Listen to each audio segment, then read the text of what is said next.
ये कितनी बड़ी कामयाबी। देखिए, गणतंत्र दिवस से पहले जिस तरह से राजधानी दिल्ली को दहलाने की साजिश थी, ये जो 26-26 प्लान डिकोड किया गया, पर्दाफाश किया गया, ये कितना अहम हो जाता है और ये कितना बड़ा और कड़ा संदेश जाता है आतंकियों को।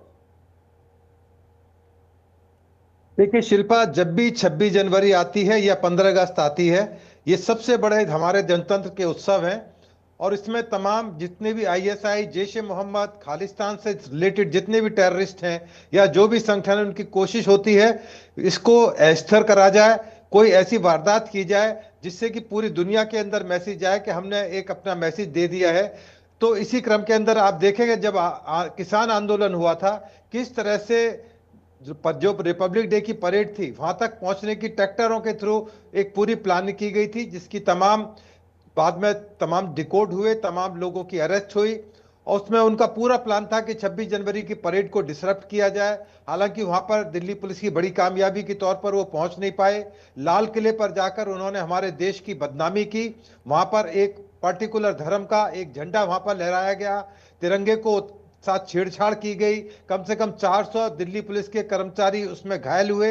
बहुत बड़ा एक मसला खड़ा हो गया। इसी क्रम के अंदर अब जो मेरठ से 26-26 डिकोड हुआ है, उसके कनेक्शन तमाम पाकिस्तान से, आईएसआई से, जैश ए मोहम्मद से निकल कर आ रहे हैं। क्योंकि जो व्हाट्सएप चैट बनाई गई थी उसकी इन्वेस्टिगेशंस के दौरान में जम्मू कश्मीर पुलिस को यह पता लगा कि एक कोई बहुत बड़ा एक आतंकी हमला किया जाएगा, जिसमें आर्मी के ऊपर एक सुसाइड अटैक किया जाएगा। जिस तरह आपने देखा कि 26 लाल किले के ऊपर किस तरह से एक ब्लास्ट हुआ, फिदाइन अटैक हुआ था, इसी तरह का फिदाइन अटैक करने की एक बड़ी तैयारी कर दी थी।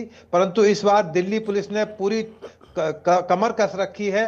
आप देखें कि पहली बार इंडिया के अंदर, पूरे हिंदुस्तान के अंदर एआई कैमरे से लोगों पर पुलिस वाले नजर रखेंगे। आप देखें स्मार्ट लड़कियां अपने फोन से किस तरह से एआई कैमरा आज के तमाम लीडिंग अखबारों में आया हुआ है, किस तरह से नजर रखे हुए हैं अपने मोबाइल से कनेक्ट करके। तो जो टेररिस्ट थ्रेट है इस टाइम पर बहुत ज्यादा बढ़ जाती है। और ऐसे समय पर ऑपरेशन सिंदूर चल रहा हो, पहलगाम का मामला अभी ठंडा नहीं हुआ है, बहुत सारे वांटेड टेररिस्ट अभी बाहर हैं। ड्रोन अटैक को एड्रेस करने के लिए तमाम तरह की तैयारियां की जा रही हैं, क्योंकि जो एरियल अटैक होने की संभावना बहुत ज्यादा होती है। इसके अलावा क्राउड मैनेजमेंट एक बहुत बड़ा चैलेंज होता है।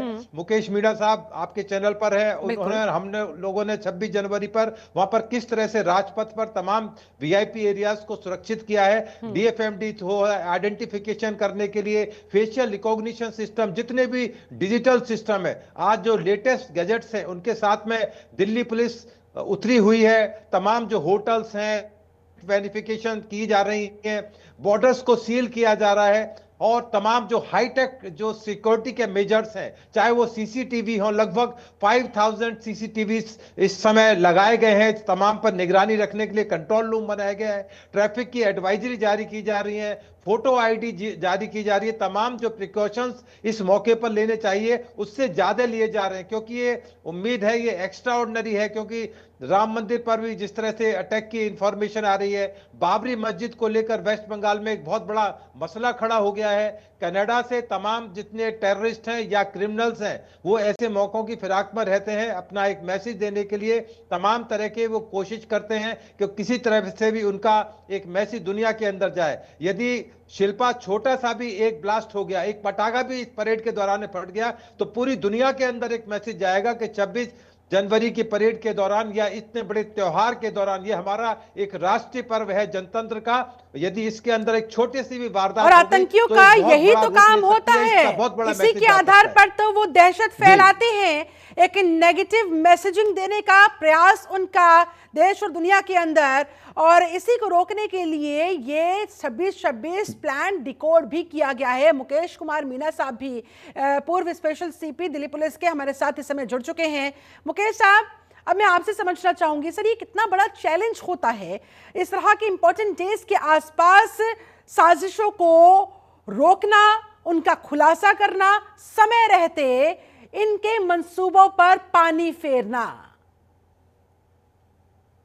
देखो, जो भी टेरर ऑर्गेनाइजेशन होते हैं या गैंगस्टर्स होते हैं, वो मौका ढूंढते हैं कि जो हाईएस्ट पब्लिसिटी उनको कहाँ कब मिले, जो नेशनल फंक्शंस होते हैं, जैसे 15 अगस्त हुआ या 26 जनवरी हुआ, उस टाइम अगर छोटा सा भी इंसिडेंट होगा उसका इम्प्लीकेशंस वर्ल्ड ओवर होता है। इसलिए जितनी भी हमारी पुलिस है, सारी स्टेट पुलिस है, यूटी पुलिस है पूरे कंट्री में, और सारी सिक्योरिटी एजेंसीज हैं अलर्ट रहती हैं, इंटेलिजेंस एजेंसी अलर्ट रहती है।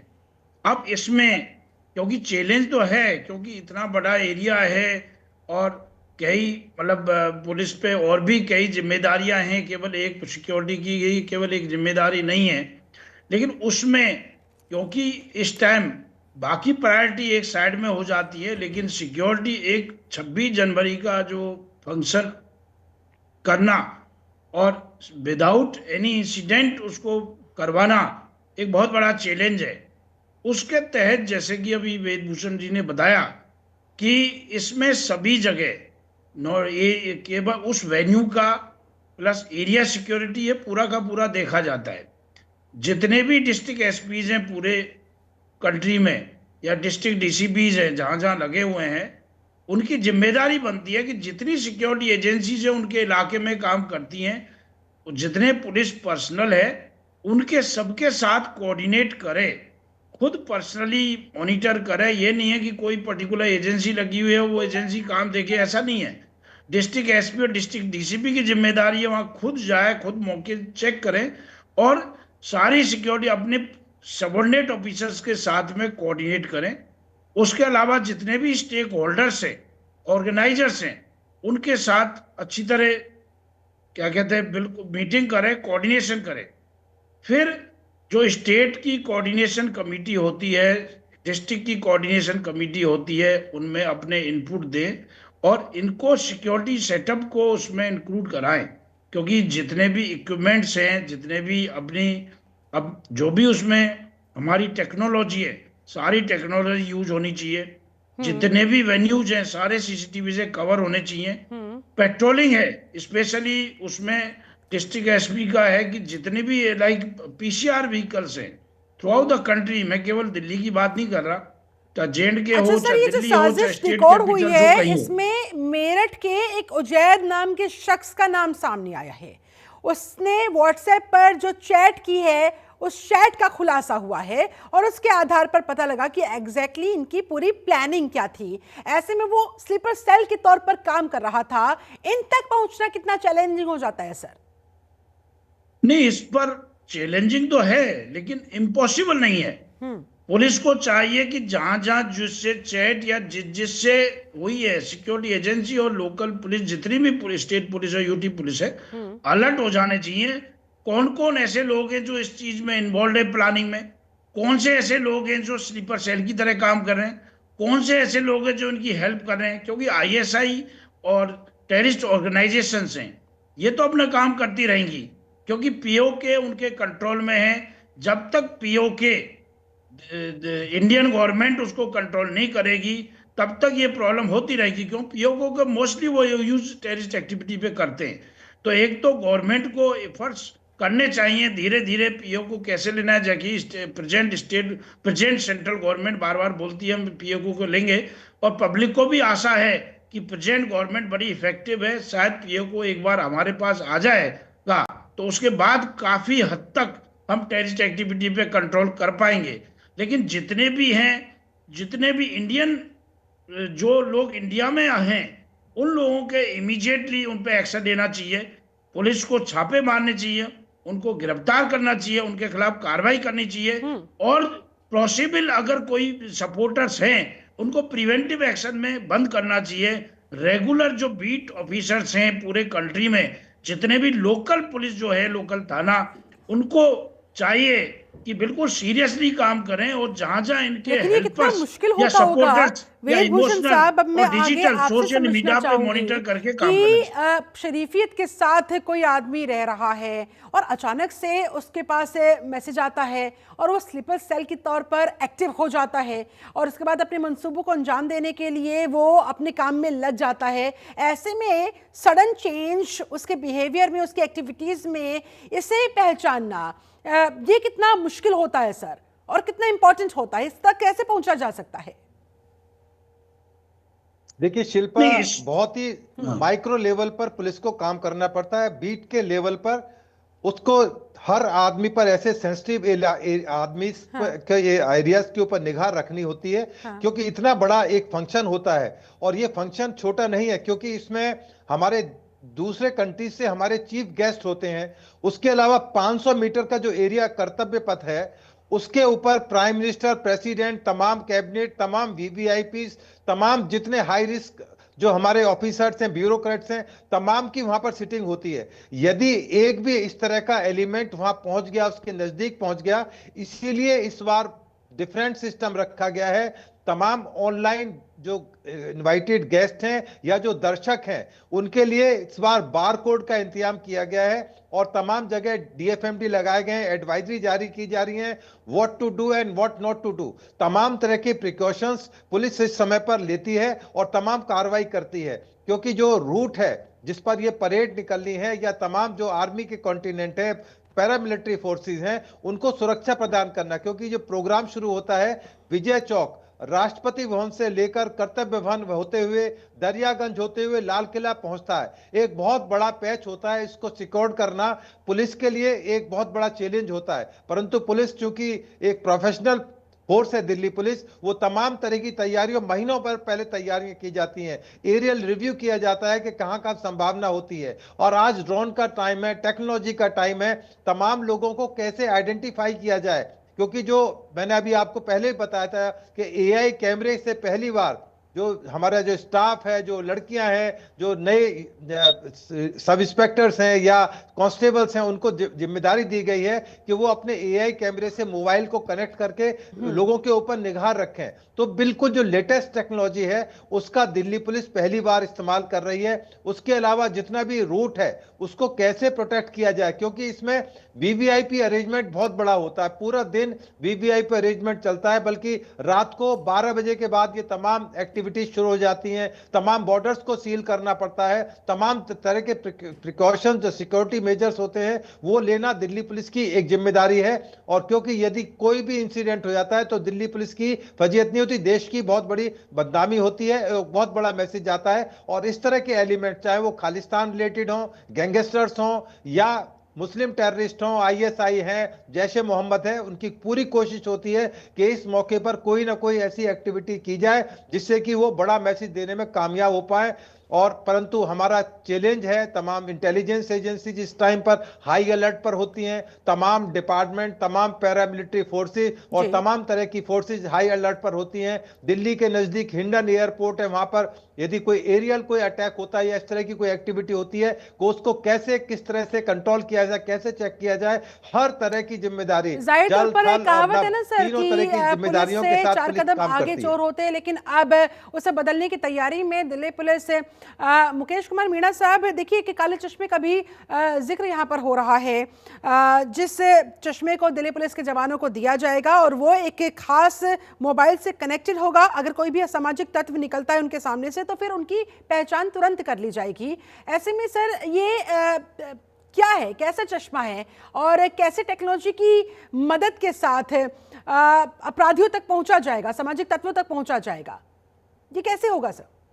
देखो, जो भी अगर चश्मे और जो भी टेक्नोलॉजी है उसका, क्योंकि सिक्योरिटी रीजंस पे हम एक्सप्लेन नहीं कर सकते, क्योंकि ये चीजें सिक्योरिटी से रिलेटेड है, टेक्नोलॉजी रिलेटेड है, यस। लेकिन धीरे धीरे चश्मे ही नहीं, पुलिस ने बहुत ज्यादा टेक्नोलॉजी एडवांस की है, हर तरह की टेक्नोलॉजी एडवांस कर रहे हैं, एआई का भी यूज कर रहे हैं, अब ड्रोन का भी यूज करते हैं, मतलब हर तरह की जितनी टेक्नोलॉजी यूज करते हैं। और इसमें मैनुअल आइडेंटिफिकेशन, लेकिन टेक्नोलॉजी का जो एप्लीकेशन है पुलिस बहुत अच्छी तरह कर रही है, और दिल्ली पुलिस तो विशेषकर कर रही है। क्योंकि ओवर द टाइम मैं मेरी बताता हूं कि मैं डिफरेंट कैसे कैपेसिटी पे एडिशनल डीसीपी लेके और टिल रिटायरमेंट स्पेशल कमिश्नर तक डिफरेंट काइंड ऑफ अरेंजमेंट्स मैंने 26 जनवरी पे सुपरवाइज किए हैं, और इवन नई दिल्ली पे ओवरऑल अरेंजमेंट भी देखा, सुपरवाइज किया है।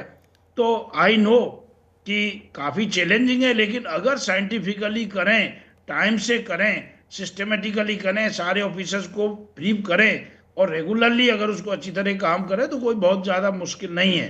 बहुत एक, चाहे कितना भी कोशिश कर ले टेररिस्ट, वो कोई एक कामयाब नहीं हो सकता है, क्योंकि दिल्ली पुलिस की वर्किंग मैंने देखी है। बड़े इफेक्टिव लोग हैं, अभी भी ऑफिसर अच्छे हैं, और बड़े अच्छे वेदभूषण जी भी हमारे पास थे, तो बड़ा मतलब अच्छा काम इन्होंने भी किया उसमें 26 जनवरी के अरेंजमेंट में। तो जो दिल्ली पुलिस के पास ओवर द टाइम केवल चश्मे ही नहीं, बहुत ज्यादा टेक्नोलॉजी है, और इनडायरेक्टली डायरेक्टली कई तरह से टेक्नोलॉजिकल सर्वेलेंस उस पर होती है। और इनफैक्ट हम काफी एडवांस हैं। अगर टेररिस्ट सोचें कि उनके पास एडवांस है, तो हम उससे भी बहुत एडवांस है। दिल्ली पुलिस बहुत एडवांस है, और दिल्ली पुलिस ही नहीं, काफी जो स्टेट पुलिस है, कई स्टेट पुलिस के पास एडवांस टेक्नोलॉजी है, और वो यूज कर रहे हैं। इसीलिए मालूम चल जाता है। आजकल आप देखोगे तो इमीडिएटली हमको मालूम चल जाता है कि कौन मालूम इसलिए भी चल जाएगा सर, क्योंकि इस खास चश्मे से कनेक्ट मोबाइल में 65,000 अपराधियों और आतंकियों का डेटा फीड किया गया है। यानी कि कोई भी आतंकी, कोई भी अपराधी, कोई भी इस तरह का संदिग्ध व्यक्ति आपके सामने से गुजरेगा, वो चश्मा उसको डिटेक्ट कर लेगा और बता देगा। उस मोबाइल में तुरंत नोटिफिकेशन आ जाएगी उस चेहरे से जुड़ी हुई और उसकी पहचान से जुड़ी हुई, और ऐसे में काफी हद तक ये आसानी हो जाएगी भूषण साहब पता लगाने में कि जो हमारे सामने से निकला है शख्स, वो किस मंशा के साथ और किस बैकग्राउंड के साथ, किस क्राइम कुंडली के साथ है।